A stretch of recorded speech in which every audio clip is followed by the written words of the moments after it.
Zara benar-benar tidak menyangka jika Tuan Sagara telah datang, namun beruntungnya Tuan Saga tidak datang seorang diri, rupanya Maura juga ada bersamanya. Boleh aku masuk? Maura juga boleh masuk ke dalam, Bun. Boleh dong Maura, pasti Lala senang bisa bertemu denganmu. Jawabnya sambil melempar senyum ke arah Maura. Kemudian Sagara dan Maura masuk ke dalam kamar pasien. Dewi yang merasa tidak enak, lebih memilih untuk pulang, karena ia harus bekerja lembur malam ini. Sebenarnya Zara ingin sekali Dewi terlepas dari jeratan dunia hitam yang telah membelenggunya. Kau beruntung sekali Ra, semoga bos tampanmu itu bisa membahagiakanmu, aku hanya bisa berdoa yang terbaik untukmu. Gumamnya dalam hati. Suasana saat ini malah mendadak menjadi canggung, baik Zara dan juga Sagara.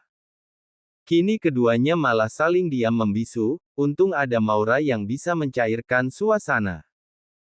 Oh iya Bun, kata Papa ada yang ingin Papa dan Bunda sampaikan kepadaku dan juga Lala, memangnya kalian mau menyampaikan apa kepadaku dan juga Lala?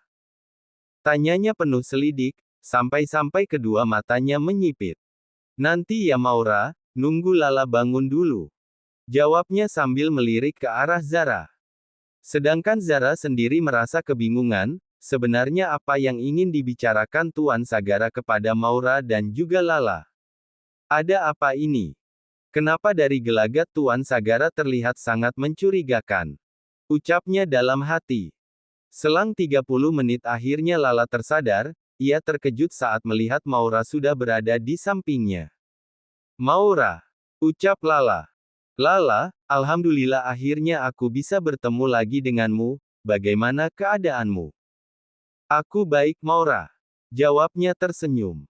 Oh iyalah, kebetulan kamu sudah bangun, kata Papa Saga dan Bunda Zara, ada hal penting yang ingin disampaikan kepada kita, kira-kira apa ialah?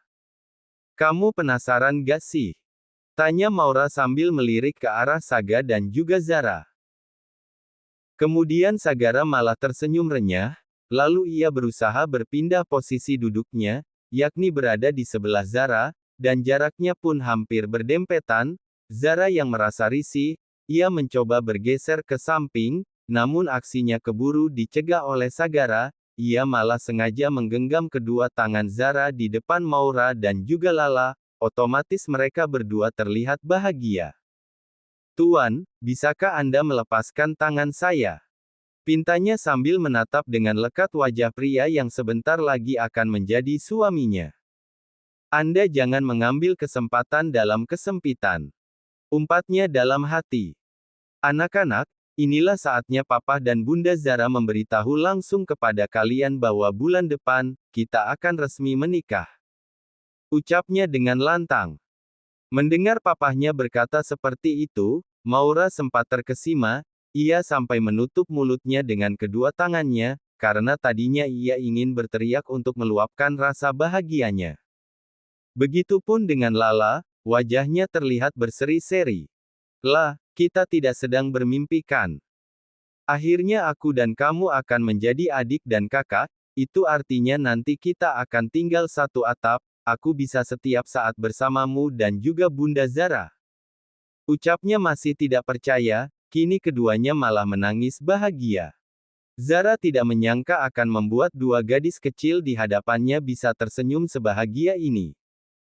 Semoga keputusan yang aku ambil ini adalah keputusan yang benar. Ucapnya dalam hati. Sedangkan Saga, sesekali melirik ke arah Zara yang sedang asik memandangi Maura dan juga Akila. Ia pun terus saja menggenggam dengan kuat kedua tangannya. Namun Zara pun tersadar jika saat ini Tuan Saga masih menggenggam kedua tangannya, dan ia mencoba berusaha untuk segera melepaskannya.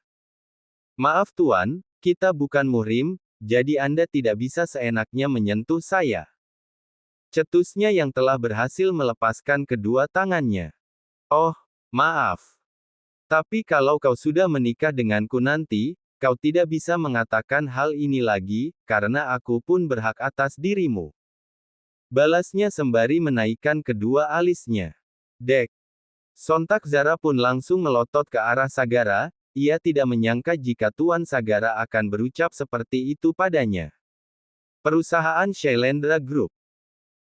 Hari ini rencananya Sagara akan melangsungkan pertemuan bisnisnya dengan Tuan Barata, salah satu pemilik perusahaan otomotif terbesar di negeri ini. Tentunya ia tidak ingin membuang kesempatan emas ini, untuk bisa bekerja sama dengan perusahaan miliknya, karena mimpi dari Sagara adalah menciptakan perusahaan besar dan menguasai industri di negeri ini.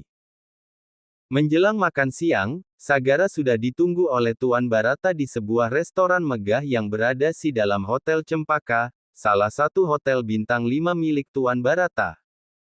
Kehadirannya kali ini telah disambut hangat oleh Tuan Barata. Sagara yang hanya ditemani oleh John, merasa tersanjung atas penyambutannya kali ini. Ternyata Tuan Sagara ini aslinya tidak menakutkan yang dibicarakan para pebisnis lain. Puji Tuan Barata. Sagara pun merasa tersanjung atas pujian dari Tuan Barata padanya. Anda ini bisa saja Tuan, aku ini bukanlah pria kejam yang menakutkan, tapi pria tampan dan penuh kasih sayang. Cakapnya sangat percaya diri, ia pun sambil membayangkan wajah Zara, kemudian Saga malah tersenyum tipis dengan wajahnya yang merona.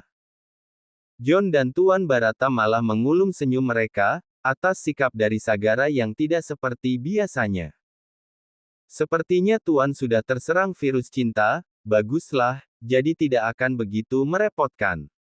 Cetusnya dalam hati. Melihat dari sikap Anda saat ini, sepertinya Anda sedang dilanda jatuh cinta. Ujarnya menatap serius ke arah Saga. Jatuh cinta. Aku jatuh cinta hanya cukup dengan mendiang istriku saja Tuan. Jawabnya mencoba mengelak.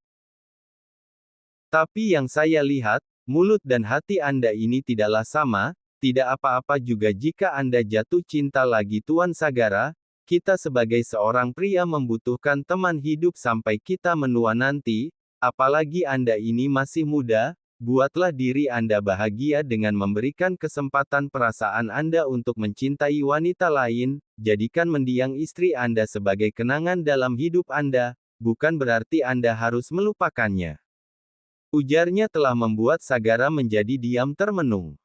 Seolah ingin menghindar, Sagara malah beralih dan membahas mengenai kerjasama perusahaan mereka. Dan pada akhirnya, kerjasama antara dua perusahaan raksasa ini mulai terjalin. Surat perjanjian kerjasama kini telah ditandatangani oleh keduanya. Lalu mereka membahas prospek perusahaan mereka untuk kedepannya. Kini keduanya saling berjabat tangan atas tercapainya kerjasama perusahaan mereka. Semoga kedepannya kerjasama kita akan tetap terus terjalin. Apakah Anda tahu mimpi dari mendiang papa Anda, Tuan? Dulu aku dan Tuan Shailendra adalah sahabat dekat yang tak bisa terpisahkan, akan tetapi telah terjadi salah faham antara aku dan juga mendiang papahmu, dan dalang dari semua ini adalah Handoko.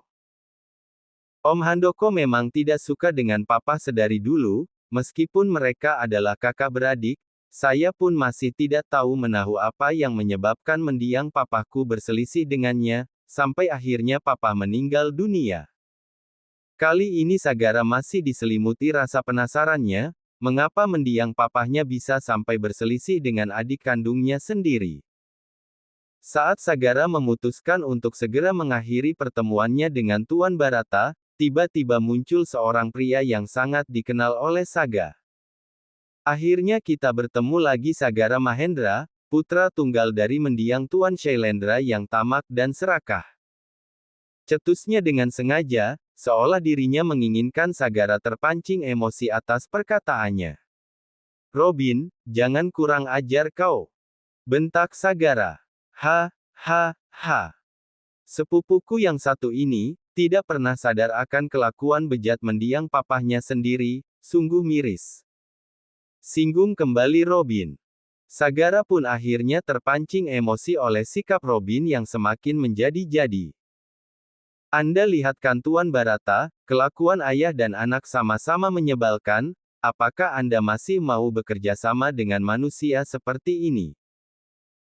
Perkataan dari Robin benar-benar membuat Sagara tidak bisa mengontrol lagi emosinya, kedua tangannya pun ia kepalkan, lalu Sagara segera menghampiri Robin dengan emosi yang sudah membuncah. Baf! Akhirnya Sagara meninju perut Robin hingga ia jatuh tersungkur. Dasar bedebah kau Robin, sampai kapan kau dan papahmu itu terus menyebar fitnah terhadap mendiang papahku hah? Bentaknya dengan dadanya yang naik turun karena telah menumpahkan segala kekesalannya, lalu John mendekat ke arah tuannya. Kendalikan emosi Anda tuan, Anda jangan mudah terpancing dengan mulut sampah Tuan Robin. Diam kau John, kau masih saja setia menjadi Jing penjaganya, cuy. Kali ini Robin benar-benar bernyali besar mengatai John dengan sebutan seperti itu. Sedangkan Tuan Barata lebih memilih untuk pergi, karena ia tidak ingin ikut campur masalah antara satu keluarga yang selalu bertikai tiada habisnya. Ayo Tuan, sebaiknya kita segera pergi dari tempat ini, nanti lama-lama Anda bisa muntah melihat tampang menjijikan pria itu. Ucapnya sengaja menyindir Robin. Sagara pun mengikuti usul dari John, akhirnya ia memutuskan untuk segera pergi meninggalkan Robin seorang diri di dalam restoran. Kurang ajar, akan aku balas semua perbuatan papahmu dan juga dirimu Sagara Mahendra, aku tidak akan pernah membiarkan kau hidup bahagia, camkan itu. Batinnya sangat murka. Bersambung.